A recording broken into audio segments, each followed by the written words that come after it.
L'invitation que je vous ai lancée sans préavis. À travers vous, c'est aux Françaises et aux Français que je veux m'adresser ce matin, à toutes les Françaises et à tous les Français. Jamais, sous la Ve République, une élection présidentielle ne s'est présentée dans des conditions aussi confuses. La gauche, déboussolée par l'échec du quinquennat de François Hollande, s'est fracturée en plusieurs sensibilités irréconciliables. Elle court le risque d'être éliminée dès le premier tour de scrutin. Le Front national, empêtré dans les démêlés judiciaires de Madame Le Pen, en rajoute dans le fanatisme anti-européen qui conduirait notre pays au désastre. Profitant du discrédit de l'établissement politique, M. Macron, pourtant inspirateur et acteur de la politique économique de François Hollande, tente d'incarner le renouveau, mais son immaturité politique et la faiblesse de son projet ne feront pas toujours illusion. Quant à nous, la droite et le centre, quel gâchis! Au lendemain de notre primaire, dont le résultat a été incontestable et incontesté, François Fillon, à qui j'avais immédiatement et loyalement apporté mon soutien, avait un boulevard devant lui. Je lui ai renouvelé ce soutien à plusieurs reprises. Le déclenchement des investigations de la justice à son encontre et son système de défense fondé sur la dénonciation d'un prétendu complot et d'une volonté d'assassinat politique l'ont conduit dans une impasse. Tout au long de la semaine dernière, aujourd'hui encore, j'ai reçu de très nombreux appels me demandant de prendre la relève. Ils m'ont fait hésiter. J'ai réfléchi. À mes yeux, la condition sine qua non du succès, c'est évidemment le rassemblement le plus large possible de la droite et du centre. Tel était mon objectif en me présentant à la primaire. Je n'ai pas réussi. Aujourd'hui, ce rassemblement est devenu plus difficile encore. Une partie du centre que certains d'entre nous ont rudement stigmatisé nous a quittés. Comme l'a montré la manifestation d'hier au Trocadéro, le noyau des militants et sympathisants LR s'est radicalisé. François Fillon n'a cessé d'affirmer sa détermination et hier soir encore son obstination. Si les pressions qu'exercent sur lui certains de nos responsables le contraignaient à renoncer, le passage de témoin se ferait dans la douleur et ne manquerait pas de laisser des cicatrices. Je n'ai pas l'intention de m'engager dans des tractations partisanes, ni des marchandages de postes. Pour un gaulliste, ce n'est pas l'esprit de l'élection présidentielle. Je ne suis donc pas en mesure aujourd'hui de réaliser le nécessaire rassemblement autour d'un projet fédérateur, et c'est pourquoi je confirme, une bonne fois pour toutes, que je ne serai pas candidat à la présidence de la République. C'est ce que je dirai à Nicolas Sarkozy et à François Fillon s'ils souhaitent me rencontrer. Je mesure la déception que provoquera cette décision chez beaucoup et les reproches que, paradoxalement, elle me vaudra sans doute. Je redis ma reconnaissance, mon amitié, à tous ceux qui, depuis des mois, voire des années, m'ont accompagné, soutenu, encouragé. Je remercie ceux qui, après avoir vivement critiqué ma ligne et mon projet, trouvent aujourd'hui en moi le recours qu'ils recherchent. Mais il est trop tard.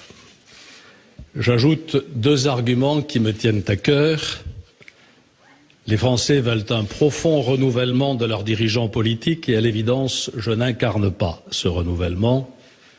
Cette aspiration de l'opinion me semble plus forte que le besoin de solidité et d'expérience.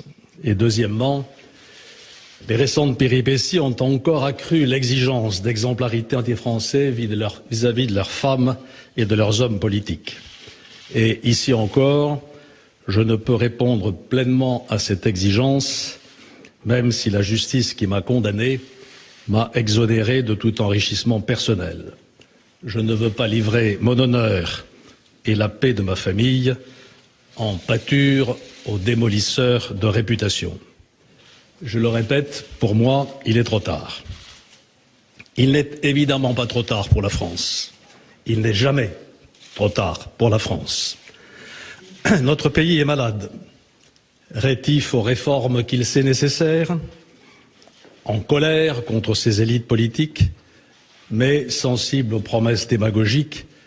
Il vit aujourd'hui une terrible crise de conscience, de confiance. Mais il a aussi de fortes capacités de rebond. Ces jeunes, dont une partie, hélas, est en grande souffrance, seront le ferment d'une renaissance française. Pour ma part, je continuerai à servir mes concitoyens en travaillant avec eux, ici, dans notre belle ville de Bordeaux et dans sa métropole. Je ne me priverai pas d'exprimer mon point de vue sur les grandes questions d'avenir, le relèvement de la France, de son économie, de ses finances publiques, de sa protection sociale, le combat pour une nouvelle Europe, capable de défendre nos intérêts communs, mais aussi de jouer son rôle de messager de paix dans un monde où les nationalismes et les protectionnismes font ressurgir des bruits de guerre, et aussi la sauvegarde de la planète, la transformation numérique de nos économies, de nos sociétés, peut-être de notre humanité. Voilà quelques-uns des défis que devra relever celui qui portera les couleurs de la droite et du centre dans quelques semaines, et je l'espère, durant le prochain quinquennat. Vive la République et vive la France.